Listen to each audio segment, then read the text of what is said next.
Hello बच्चों, good morning. हम discuss कर रहे थे बाउचेरिया को, और बाउचेरिया में हमने डिस्कस कर लिया था बाउचेरिया की सिस्टमेटिक पोजीशन और बाउचेरिया का थैलस स्ट्रक्चर। ठीक है, तो आप यहाँ पर बाउचेरिया को यहाँ पर जो स्क्रीन पे आपको दिख रहे हैं, अगर हम बाउचेरिया का अगर आप देखें, अगर अंडर द माइक्रोस्कोप हम देखें तो इस तरह से थैलस दिखेगा। ये आपको दिख रहा है सिनोसिटिक कंडीशन। इसमें साइफन लाइक स्ट्रक्चर दिख रहे हैं, ट्यूब लाइक स्ट्रक्चर से बना, मतलब ट्यूब लाइक नलिका आकार दिख रहे हैं, और कोई भी सेप्टा, कोई भी वॉल का फॉर्मेशन यहाँ पर नहीं दिख रहा है। अगर हम माइक्रोस्कोप में, वैसे तो एल्गी जो है ऐसे नेकेड, क्योंकि बाउचेरिया काला तो नेकेड आई से देखा जा सकता है, लेकिन बाउचेरिया को हम नेकेड आई से नहीं देख सकते। तो ये जो स्ट्रक्चर दिख रही है अंडर द माइक्रोस्कोप पे देखने पर ये स्ट्रक्चर आपको दिखती। अगर आप प्रैक्टिकल में एग्जाम क्लासेस में आपकी लगती, तो ये स्ट्रक्चर जो यहाँ स्क्रीन में दिख रहा है, ये डायग्राम जो दिख रहा है, ये अंडर द माइक्रोस्कोप में देखने पर इस तरह से बाउचेरिया का थैलस, बाउचेरिया का फिलामेंट ऐसा दिखाई देता है। ठीक है, इसमें यहाँ पर आपको ट्यूब लाइक स्ट्रक्चर दिख रही है, सिनोसिटिक कंडीशन दिख रही है, नॉन सेप्टेड बॉडी है। तो हम हैबिटेट पढ़ चुके थे, एक्वेटिक एल्गिया है, टेरेस्ट्रियल की कौन सी स्पीसीज़ हैं, ये सब हमने बता दिया था आपको। वेजिटेटिव इसका जो है, तो ये आपको कि हैबिटेट कहाँ मिलता है, टेरेस्ट्रियल, एक्वेटिक है, टेरेस्ट्रियल है, कहाँ पर मिलता है, कौन सी स्पीसीज़ है, कैसे रंग की है, कैरेक्टर भी बता दिया था कि येलो ग्रीन कलर का है। क्यों येलो ग्रीन कलर का है? क्योंकि इसमें कैरोटीनॉइड्स अधिक मात्रा में मिलता है, और इसके जो सी और ई, क्लोरोफिल सी और ई मिलते हैं, और इस जो दूसरे पिगमेंट हैं, जैंथोफिल्स हैं के पिगमेंट्स हैं, वो दूसरे पिगमेंट इसमें अधिकता में पाए जाते हैं। साइफोनिन और जो दूसरे पिगमेंट है क्लोरोफिल के अतिरिक्त जो अन्य प्रमुख पिगमेंट है, साइफोनिन और फाइकोजैंथिन, वो पिगमेंट इसके अंदर पाए जाते हैं। तो ये है हो गया। और इसके बाद में यहाँ पर हमने उसके कल पिछले उस क्लास में हमने इसकी एनाटॉमी भी डिस्कस कर ली थी कि फिलामेंट में किस तरह से टीएस और इसका काटने पर, लॉन्गिट्यूडनल सेक्शन काटने पर और इसका ट्रांसफर सेक्शन काटने पर किस तरह से थैलस दिखाई देगा। कि क्लोरोप्लास्ट इसके बाहरी सतह पर लगे हुए, अंदर की सतह पर न्यूक्लियाई लगे हुए, multi nucleus structure, coenocytic condition, multi nucleate structure, और बीच में बड़ी सेंटर वैक्यूल्स पाई जाती है, जिसकी वजह से ये उसमें सेल से भरा हुआ रहता है और वो थैलस इरेक्ट पोजीशन में इसमें लगा हुआ होता है। तो यहाँ पर ये डायग्राम आपको यहाँ पर दिख रहा है, उसमें किस तरह से हेप्ट्रोन या राइजोइड्स पाए जाते हैं। ये सब स्ट्रक्चर हम पिछली क्लास में डिस्कस कर चुके हैं। इसमें एंथीडियम और उगोनियम, अगर इसका जो स्पीसीज़ हैं बाउचेरिया की, मोनोसेस स्पीसीज़ हैं, तो एक ही फिलामेंट में दोनों ही सेक्स ऑर्गन्स, उगोनियम और एंथीडियम लगे हुए दिखाई दे सकते हैं। तो यहाँ पर ये स्ट्रक्चर है। अब हम आज जो इस क्लास में जो बात करेंगे, वो बात करेंगे रिप्रोडक्शन की, क्योंकि हम इसमें ऑलरेडी हैबिटेट डिस्कस कर चुके, इसका थैलस स्ट्रक्चर डिस्कस कर चुके हैं, और आज हम इसमें बात करेंगे रिप्रोडक्शन की। जो बाउचेरिया में जो रिप्रोडक्शन है, वो 3 प्रकार से रिप्रोडक्शन पाया जाता है, मतलब है vegetative type of reproduction, asexual type of reproduction and sexual type of reproduction. जो इसमें आपको बताया था कि जो रिप्रोडक्शन में पिछले जो हमने पढ़ा था कारा, उसमें एसेक्सुअल टाइप का रिप्रोडक्शन एब्सेंट था, पर यहाँ पर जो बाउचेरिया में 3 प्रकार का रिप्रोडक्शन पाया जाता है, vegetative, asexual and sexual type. जो वेजिटेटिव टाइप ऑफ रिप्रोडक्शन है, वो है किसी भी, आपको अगर है कि बॉडी के या प्लांट का कोई भी पार्ट टूट जाए और टूटा हुआ प्लांट अलग होकर टूट के अलग हो जाए, तो वो टूटा हुआ प्लांट वहाँ से सेप्टम होकर एक नए पार्ट को जन्म दे देता है, बन जाता है, नया पार्ट हो जाता है। और वो मतलब किसी वजह से टूट जाए और वहाँ पर फिर एक सेप्टा बन जाएगा और वो ब्लॉक हो जाएगा और वो पोर्शन होकर नए थैलस का निर्माण कर लेगा। दूसरी तरह का जो रिप्रोडक्शन है, वो एसेक्सुअल टाइप का रिप्रोडक्शन। वो एसेक्सुअल टाइप का रिप्रोडक्शन जो मिलता है बाउचेरिया में, वो 3 प्रकार के स्पोर्स बनते हैं इसमें बाउचेरिया में, जूस्पोर, एपनोस्पोर और एकनाइट्स। आपको अगर याद है तो जब हम रिप्रोडक्शन पढ़ रहे थे, जब डिटेल में हमने थैलेसिस जब एलगी के जनरल कैरेक्टर पढ़ रहे थे, तब हमने कई प्रकार के मतलब 3 प्रकार के रिप्रोडक्शन पढ़े थे, और उसमें जब एसेक्सुअल रिप्रोडक्शन पढ़े थे तो उसमें कई प्रकार के स्पोर्स भी बताए थे कि जूस्पोर, एपनोस्पोर, हेप्नोस्पोर, टेट्रास्पोर्स, एकनाइट्स। तो उस तरह से यहाँ पर जो एसेक्सुअल रिप्रोडक्शन बाउचेरिया पाया जा रहा है, इसमें 3 तरह के स्पोर्स बनते हैं, जूस्पोर, एपनोस्पोर्स और एकनाइट्स।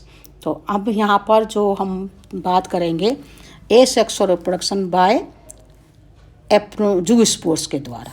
तो अब जो जूस्पोर्स का निर्माण है इसमें बाउचेरिया में होता है, ये मोस्टली जो है उन स्पीसीज़ में होता है एसेक्सुअल रिप्रोडक्शन का जो पानी में ऐसे जो हैं कि जो पानी में मिलती हैं, जलाई जाती होती हैं, जो एक्वेटिक एल्गी हैं, उनमें ही जूस्पोर का निर्माण होता है। मतलब जूस्पोर मतलब ऐसे स्पोर जिनमें कि फ्लैजला पाए जाएं या फ्लैजला का निर्माण होता है, वो स्पोर्स कहलाते हैं जूस्पोर। ऐसे स्पोर जिसमें फ्लैजला प्रेजेंट हो वो कहलाते हैं जूस्पोर।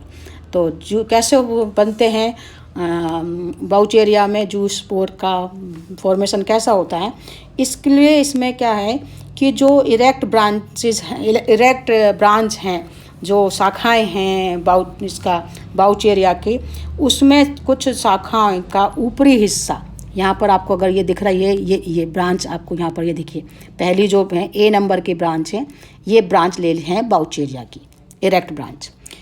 अब इस ब्रांच में अगर एसेक्सुअल रिप्रोडक्शन होना होगा तो इस ब्रांच में ऊपर का हिस्सा थोड़ा सा स्वेलिंग उसमें आएगी, थोड़ा सा गदा फूल कर गधे के समान क्लब शेप स्ट्रक्चर बनेगी, और उसमें अधिक मात्रा में केंद्रक व क्रोमेटोफोर, न्यूक्लियाई और क्रोमेटोफोर इकट्ठे हो जाएंगे ऊपर की साइड में, और नीचे की साइड में के उधर ऊपर की साइड में जैसा चित्र में दिख रहा है अधिक चले जाएंगे और नीचे की साइड में कम हो जाएंगे। बी डायग्राम में आपको दिख रहा है, ये नॉर्मल प्लांट की शाखा है, 1 नंबर ब्रांच, जिसमें इसमें रिप्रोडक्शन है ना, तो रिप्रोडक्शन टाइम में क्या होगा कि इसका ऊपर का हिस्सा थोड़ा फूल जाएगा, और फूले हुए हिस्से में अधिक मात्रा में न्यूक्लियस और क्रोमेटोफोर इकट्ठे हो जाएंगे, और इकट्ठे होने के बाद में ये और गधे के समान क्लब शेप हो जाएगा, और फिर यहाँ पर एक सेप्टा का निर्माण, ये वॉल फॉर्मेशन यहाँ हो जाएगा,